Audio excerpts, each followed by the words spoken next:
One. What is up, family? Jimmy here with another video.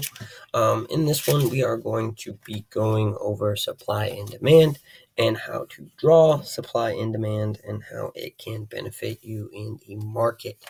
Okay, if you're coming off the last video of the support and resistance, we left these daily ones on for the Euro USD daily. Okay, and I'm gonna use these, and this is just because this current market. We're gonna use these as an example. Okay, so you guys can kind of see these real time, as the people who are early watching this will be. You guys will be seeing this pretty much real time. So I want you guys to be able to look at this and be like, wow, okay, I completely understand what the fuck he's talking about now. So first, you kind of have to understand what supply and demand is. Okay, so support and resistance, right? These is where we see a lot of failed attempts for price to move beyond. Very classic idea that a lot of people recognize. Okay, supply and demand is a much deeper idea. We're not looking for a line where price had trouble moving through. We are looking for areas of strong price movement away from a zone of price action. Okay, my favorite example are the areas where we saw a very strong rally, a little bit of sideways movement as buyers and sellers came to a standstill, and then the massive drop off, right? The result, what was it? A zone where we have a good idea that there aren't going to be many buyers and probably quite a few sellers. Quite a few sellers are going to be left, right? Support and resistance won't give you that. It gives you the basic idea, but drawing the actual areas can give you a more precise price movement. Okay, so look at it as, let's pull up a text block. Let's be real official BPO. Okay. Oh, supply equals the resistance and demand is support. Okay, and I really hope that y'all understand this concept already. If you don't, think of it as a house. Okay, what is the foundation of the house? It's what supports the house. All right, and the roof is the resistance, right? I always remember RR for roof resistance. You have the floor or the support, demand, supply, right? So I like to draw my supply and demand zones based off of reversal breakouts. Okay, so these type of moves. Okay, I like to draw these on the 4-hour time frame. So you can see where we had these big moves. Okay, these zones right here, price, boom, did it again, right? I would probably use this one just because it was the retest, and that's that much more important, and you saw the move after the retest.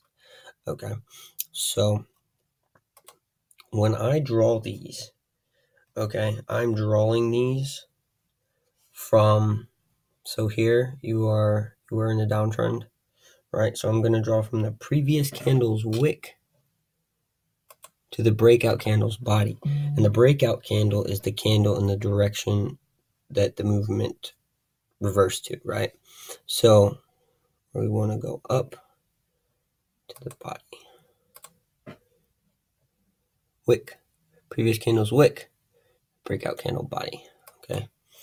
And then from our TradingView 101 videos, we'll just make these kind of expand out a little bit further so we can see, right? Perfect.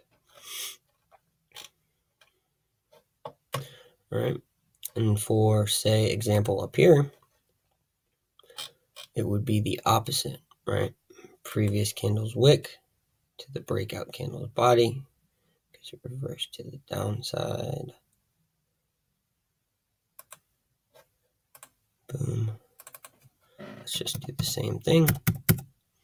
And I'm doing this for a reason, guys and gals, okay? You will see very, very shortly.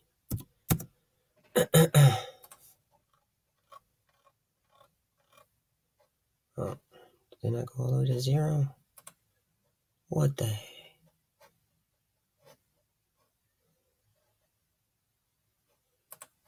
Okay. Why is that not 0? Well, basically, if you extend these, I don't know why they're being like this.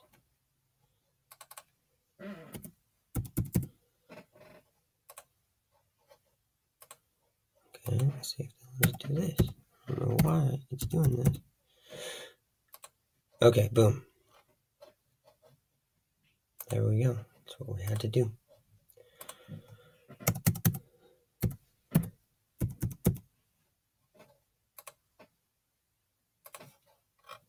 If we go back in time,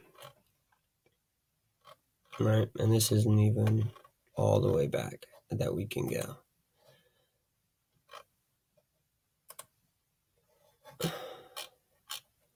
Right? Going even further back, you can just look and see how many times price has respected. I mean, you can see it, right? How many times it's come through this area. Okay. So that's why these are so powerful, because it's respected it for, and that was on the monthly chart. So going back that far, that's years and years and years and years and years, right? And you guys can do this all day off of like any fucking breakout, right? That's kind of I don't want to do it off of that one, but okay, here's a good one. Previous candle's wick, breakout candle body, right?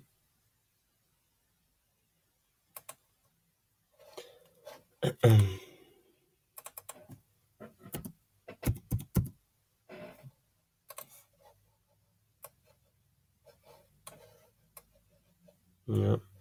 Look at all that movement through there. Boom. Right, and I'm about to show you all something even crazier, right? Why I like marking these up on the 4 hour. If you switch to the 1 hour time frame, wow, right?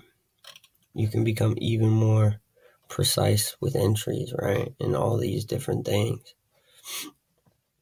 You know, you could have caught a lot of these movements just knowing these zones, right? Knowing, okay, if it rejects off of here, I'm going to sell, right? You could have possibly, and we'll say you got a shitty entry. Even being conservative, not riding all the way down, like saying you got out here 30 pips, right?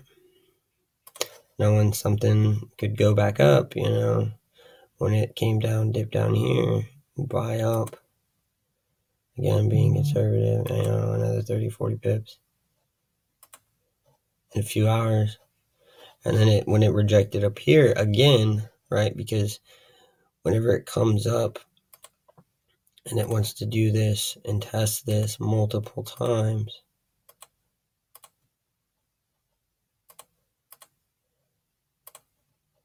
right? There's one.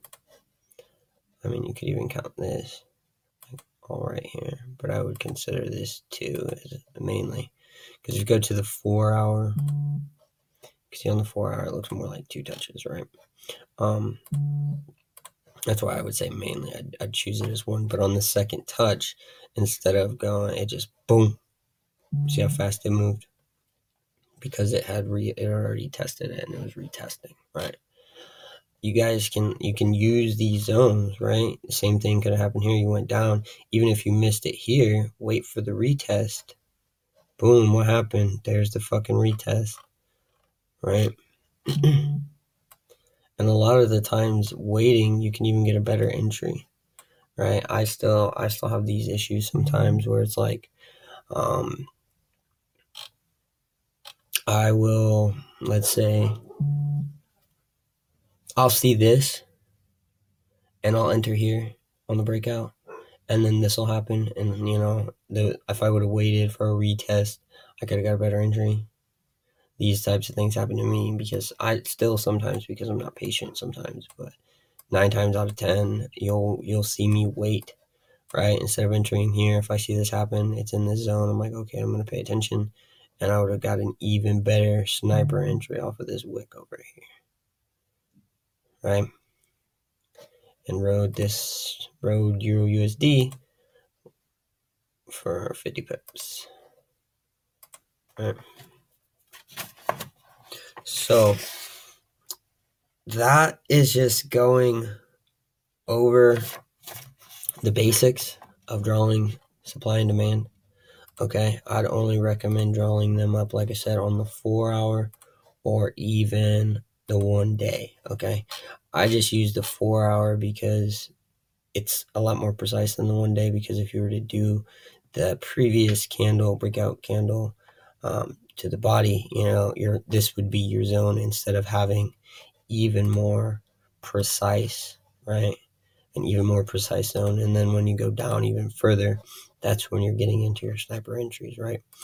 And then I don't know how y'all watch your charts or whatever, if you're more of a scalper, still pull these up, on say the 4 hour. And if you're a scalper, that's breakfast, lunch, and dinner right there. You know what I'm saying? So, definitely utilize these. I utilize these with the calls with you guys, with the signals. I utilize these a lot. I mean, that's how currencies and even gold. I mean, if you create zones and you just watch it play ping pong with itself, guys, it's crazy. All right. So that is it for this video, guys. I will see you in the next.